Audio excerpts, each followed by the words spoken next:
Hola, ¿qué tal amigos de Poder de Lectura? El día de hoy continuamos con la serie de cuentos y relatos del maestro del terror Edgar Allan Poe. Y hoy les traigo este relato, La Máscara de la Muerte Roja.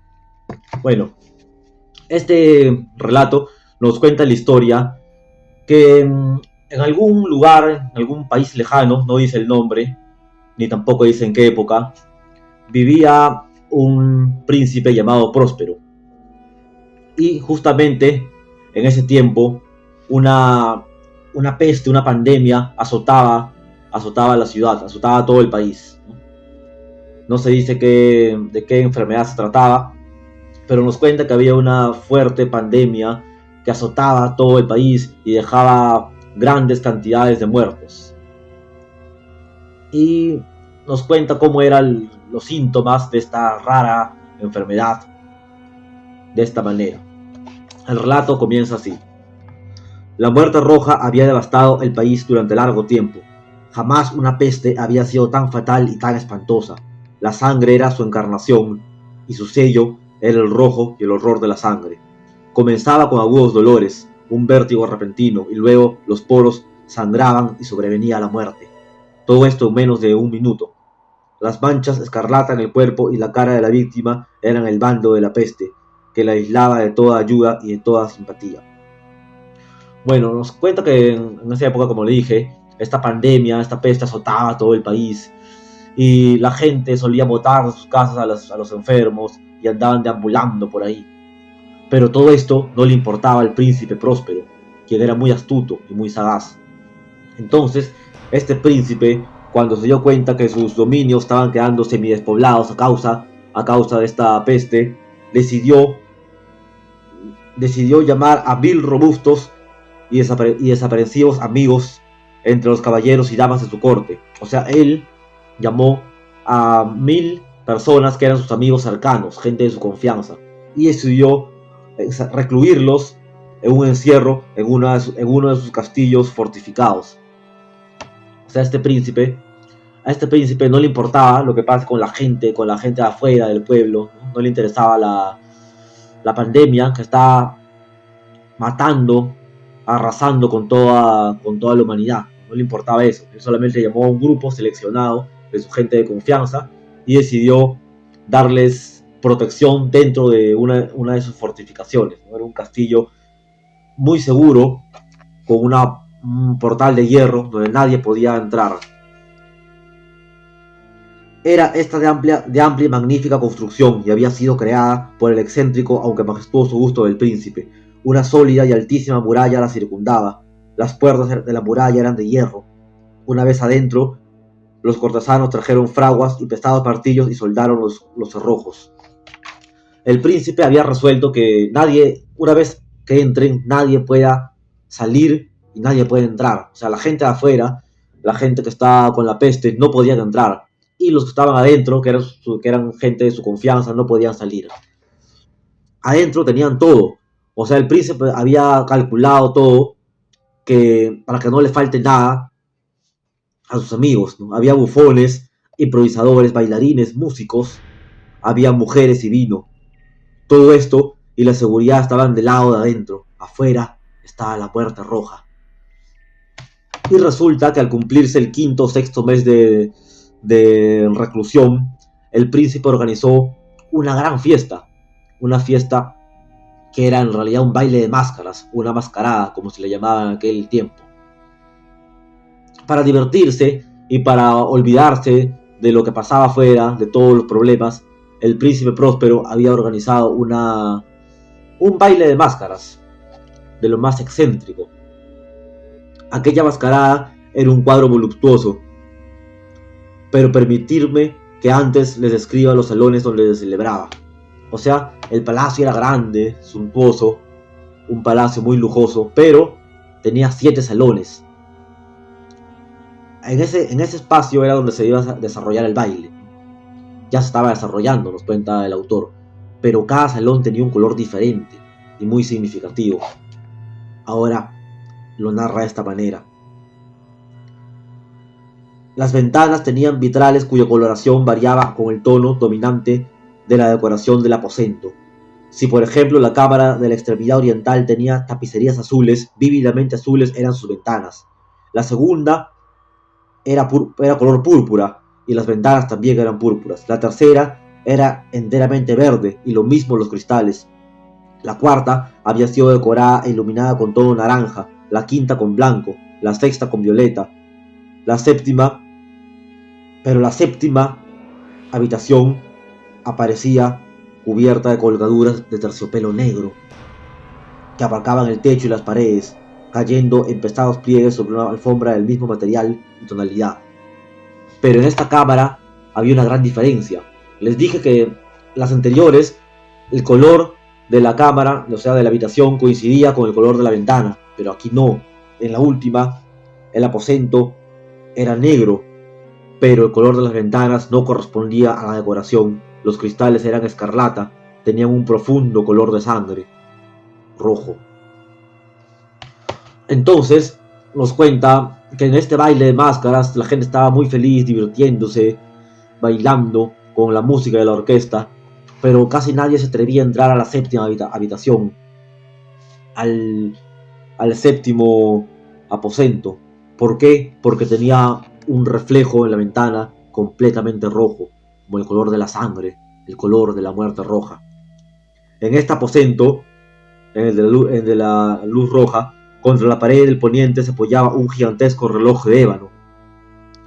Y cada vez que su péndulo se balanceaba y el minutero había completado su circuito y la hora sonaba, de las entrañas de bronce del mecanismo nacía un tañido claro y resonante, un ruido lleno de música, mas su tono y su énfasis eran tales que a cada hora los músicos de la orquesta se veían obligados a interrumpir momentáneamente su ejecución.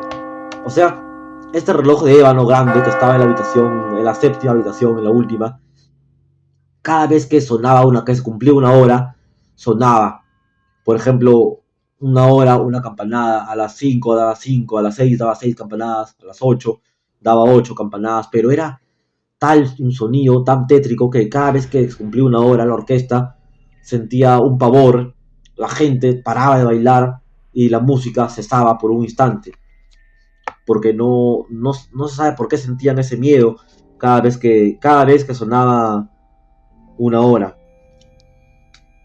Pero apenas los ecos cesaban del todo, livianas risas nacían en la asamblea. Los músicos se miraban entre sí, como sonriendo de su insensata nerviosidad, mientras se prometían en voz baja que el siguiente tañido del reloj no provocaría en ellos una emoción semejante.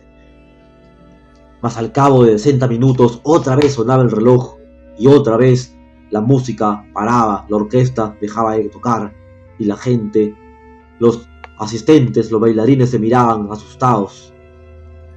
Con desconcierto, el temblor y la meditación nacían de sus rostros. Pese a ello, la fiesta era alegre y magnífica. Seguían bailando, seguían disfrutando de su encierro. El príncipe tenía gustos singulares, sus ojos se mostraban especialmente sensibles a los colores y sus efectos. Desdeñaba los caprichos de la mera moda.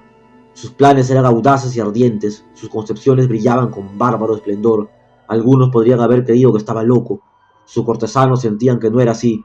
Era necesario oírlo, verlo y tocarlo para tener la seguridad de que no lo estaba. Y así estaban, bailando, disfrutando de la fiesta. Sin embargo, otra vez suena el reloj que se alza en el aposento de terciopelo.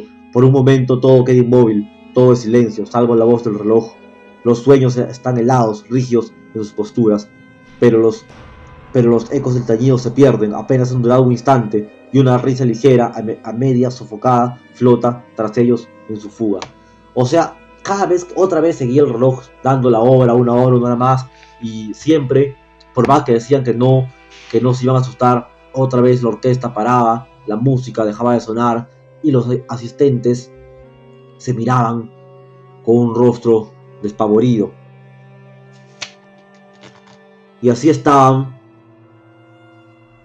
pero sin embargo, en la última campanada pasó algo singular. Mas esta vez el reloj debía tañer 12 campanadas, y quizá por eso ocurrió que los pensamientos invadieron en mayor número las meditaciones de aquellos que reflexionaban entre la multitud entregada a la fiesta. Y quizá también por eso ocurrió que antes de que los últimos ecos del carrilón se hubieran hundido en el silencio, muchos de los concurrentes tuvieron tiempo para advertir la presencia de una figura enmascarada que hasta entonces no había llamado la atención de nadie. Y habiendo corrido un susurro la noticia de aquella nueva presencia, se alzó al final un rumor que expresaba desaprobación, sorpresa y finalmente espanto, horror y repugnancia. Nadie se había percatado en ese momento de que una figura apareció en medio del baile. Una figura, un personaje que antes no lo habían visto. ¿Cómo había entrado? ¿Había estado ahí desde el comienzo de la fiesta o había entrado de alguna manera?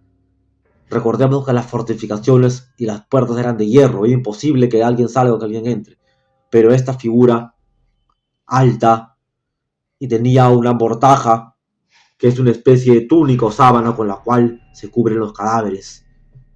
Bueno, era su disfraz, pero nadie lo había visto y nadie se había percatado. Y al verlo, las caras fueron de zozobra, de temor, de miedo. Los concurrentes parecían sentir en lo más hondo que el traje y la apariencia del desconocido no revelaban ni ingenio ni decoro. Su figura, alta y flaca, estaba envuelta de la cabeza a los pies en una mortaja. La máscara que ocultaba el rostro se parecía de tal manera al semblante de un cadáver ya rígido, que el escrutinio más detallado se habría visto en dificultades para descubrir el engaño. Cierto, aquella frenética concurrencia podía tolerar, si no aprobar, semejante disfraz, pero el enmascarado se había atrevido a asumir las apariencias de la muerte roja. Su mortaja estaba salpicada de sangre y su amplia frente, así como el rostro, aparecían manchados por el horror escarlata. Entonces, todos tuvieron miedo de aquel personaje, de aquella figura que estaba en medio, desplazándose en medio de ellos. Y entonces el rey, o el príncipe Próspero, al ver que nadie decía nada, alzó la voz y dijo. Cuando Próspero notó a la figura enmascarada, su rostro dejó entrever su disgusto, pero luego esta emoción dejó lugar a una rabia incontenible. ¿Cómo te atreves?, gritó. ¿Cómo te atreves a insultarnos de esta manera? ¡Captúrenlo! ¡Captúrenlo y quítenle esa maldita máscara! Quiero ver el rostro del hombre al que colgaremos al amanecer. Mas la figura había empezado a caminar libremente entre los cortesanos con un paso solemne y seguro que acentuaba su condición fantasmagórica, y nadie se atrevía a tocarlo. Todos, encogidos por el terror, se habían alejado hacia las paredes y le abrían paso a la macabra figura, que no había aminorado su marcha y en vez continuaba andando con la misma solemnidad. O sea, el príncipe ordenó que lo capturen, ¿no? Dijo, quítenle la máscara para saber quién es el que vamos a ahorcar, ¿no?, al amanecer. Pero nadie se atrevía, ninguno de los cortesanos se atrevía a cumplir la orden del príncipe. Todos tenían miedo. Mas entonces el príncipe Próspero, enloquecido por la rabia y la vergüenza de su momentánea cobardía, se lanzó a la carrera a través de los 6 aposentos, sin que nadie lo siguiera, por el mortal terror que a todos paralizaba. Puñal en mano, se acercó impetuosamente hasta llegar a 3 o 4 pasos de la figura, que seguía alejándose. Cuando ésta, al alcanzar el extremo del aposento de terciopelo, se volvió de golpe y enfrentó a su perseguidor.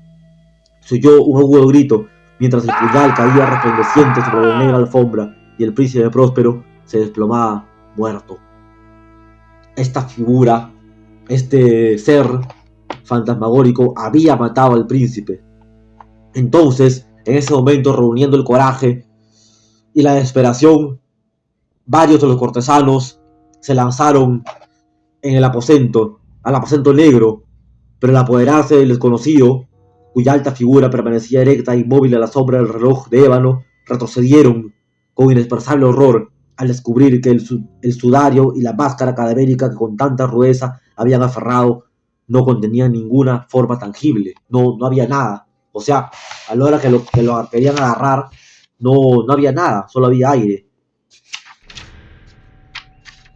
Supieron entonces que estaban ante la presencia de la muerte roja, y uno por uno todos cayeron, ensangrentados y desesperados, suplicando y retorciéndose por el dolor. Las habitaciones se mancharon de sangre y los braseros se apagaron. Con el último de ellos murió también el tañido del reloj. La tiniebla lo cubrió todo y entonces solo quedó la muerte roja. La tiniebla lo cubrió todo y entonces solo quedó la muerte roja. Bueno, como en casi todos sus relatos, o en algunos, en este caso, Edgar Allan Poe nos deja una enseñanza, quizá un mensaje oculto para reflexionar. El príncipe próspero solo pensaba en él y en su círculo más cercano, pero no le interesaba lo que pasaba afuera, no le interesaba que miles de personas muriesen a causa de la peste. Él creía quizá que su castillo era inexpugnable, que nadie podía penetrar en él, que nadie podía entrar a su fortificación. Sin embargo, la muerte roja logró penetrar y logró matar a cada uno de ellos, quizá por su maldad, por ser personas desinteresadas, que no se preocupaban por su prójimo. ¿Qué podemos deducir? Eso es lo que podemos deducir de este relato. ¿Qué mensaje nos deja? ¿Qué podemos inferir de este relato del genial Edgar Allan Poe? El príncipe próspero, una persona nefasta que solamente pensaba en su bienestar, quizá ese típico tirano, ese típico presidente, ese típico dictador que solamente le importa a él, no le importa el pueblo. Y miren cómo terminó. La muerte roja se lo terminó llevando. Bueno, aquí está el relato. La máscara de la muerte roja es uno de los cuentos de terror de este autor norteamericano Edgar Allan Poe. Espero su comentario o su análisis. Ustedes que quizá han leído el relato, y si no lo han leído, recomiendo que lo lean. Si no tienen el libro, lo pueden buscar por internet, o si tienen este libro, también lo pueden leer aquí. La máscara de la muerte roja, Edgar Allan Poe. Hasta la próxima.